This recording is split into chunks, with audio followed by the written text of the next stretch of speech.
If you are what you think about, then you have to start getting real careful about what you think about. Now, you have to start this with being cautious about every conversation that you have with your friends, with your relatives, with your mother, with your husband, with your children, that focuses on what's missing in your life.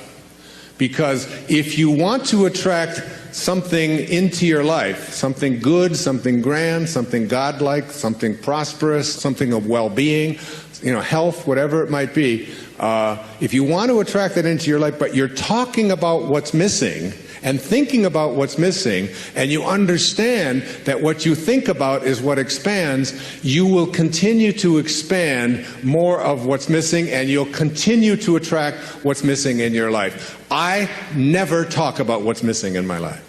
I only put my attention on what I intend to create. And I have shifted it. And I learned this lesson a long time ago, but the place that it probably expresses it better than any is Esther and Jerry Hicks' book, Ask and It Is Given.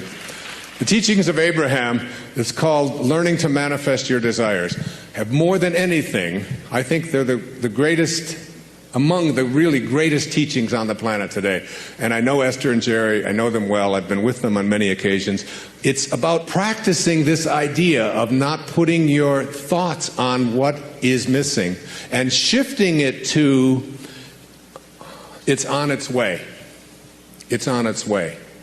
It's on its way. 4 words, just get them tattooed someplace inside of you. Whatever it is that you would like to attract into your life, know that it's on its way. And I want to say to you that as you begin to get your thoughts more harmonized with Tao thinking, that is, with the thinking of the source, the thinking of God, that which always has been, that which does nothing but leaves nothing undone, as you begin to more and more harmonize in this way, what happens is that you start elevating your thoughts so that the habit of how you think becomes more harmonized rather than a polarity with what you want to attract. It becomes harmonized with it, and it becomes your natural way of how you think all the time. And you start then beginning to teach your children the same way of thinking. So you just catch them when they start saying things like, oh, with my luck it won't work out. Why have any of us ever learned to say, with my luck, and having it mean things aren't going to work out? Why wouldn't you say, and just have it as your habit, with my luck, it'll probably show up faster than it normally does? Why not have that kind of a way? Because here's what happens. As you begin to shift the way that you think and have an anticipation that this thing is going to work out for you, you can only act upon your thoughts. And as you get these higher and higher thoughts, what happens is that the thought is now more aligned with what it is you want to attract, and then you start acting upon that thought. And as you start acting upon the thought that it will work out, that it's probably on its way, you start to see how this whole system all works. In other words, call it the universe, whatever you want, begins to conspire with you. It begins to act almost where you suddenly become a collaborator with fate. And instead of fate being something that just might or might not happen to you, you're in collaboration with what it is that you want to attract. I mean, ask any physician, there's physicians here today, ask them about something called the will to live. Ask them about somebody who's going in for a corneal transplant and thinks that I'm going to see when this thing is done, rather than someone who thinks it probably won't work out. And which one would they rather work with?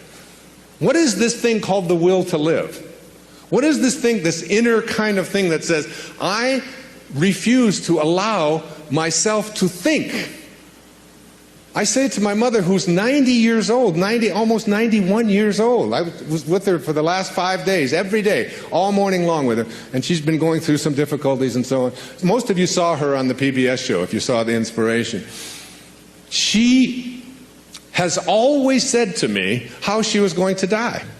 She said it to me when she was 60. what her death was going to look like. When she was going to die in her sleep, and it was going to be, it was going to be a peaceful thing, and she was going to do it when she was ready. When she was ready, she would leave, and she would know when it was time. And she says, and don't think it's time. I said, well, you got a hangnail there. Maybe we should just move on with it. And she said, no, I'll tell you when I'm ready. But she has always said, I will never allow Alzheimer's into my life. She's always said that is not something. She'll say things like, well, I can't remember this name quite as well as I did before, but that concept of all, it's just not anything that I've ever allowed myself to think is a possibility. And I said to her, well, what if you're wrong? She'll say, well, who'll know the difference? And they've done research on this, in studies on gerontology, where what does your life look like from 60 plus versus what does your life look like from 60 down to into your 20s? That people who live a dynamic life into their 60s, 70s, 80s, and 90s, people who feel strong, who don't feel that getting older means that I have to in any way decline any place, physically or mentally. Getting older has nothing to do with the concept of declining. That when people are in their 20s and 30s and 40s and 50s, and this is their perception of what their life is going to be like when they're in their 60s, that those people have a much greater chance of not attracting the kinds of diseases that are so much age-related as do people who think of old as infirm and declining throughout their 20s, 30s, 40s, and 50s. That you change the way you believe about that and you say declining is not a possibility. I don't think about what's missing. You don't put your attention on what's missing. You don't tell other people about what's missing. And you don't tell other people about what you can't do and what isn't working and how terrible the world is. And the Tao teaches so much of it was written for leaders, people in positions of power. But I've translated all of that into your own level of leadership.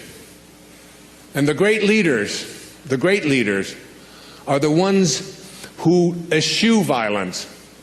You have got to get yourself to a place where you don't allow yourself to have violent thoughts come into your consciousness.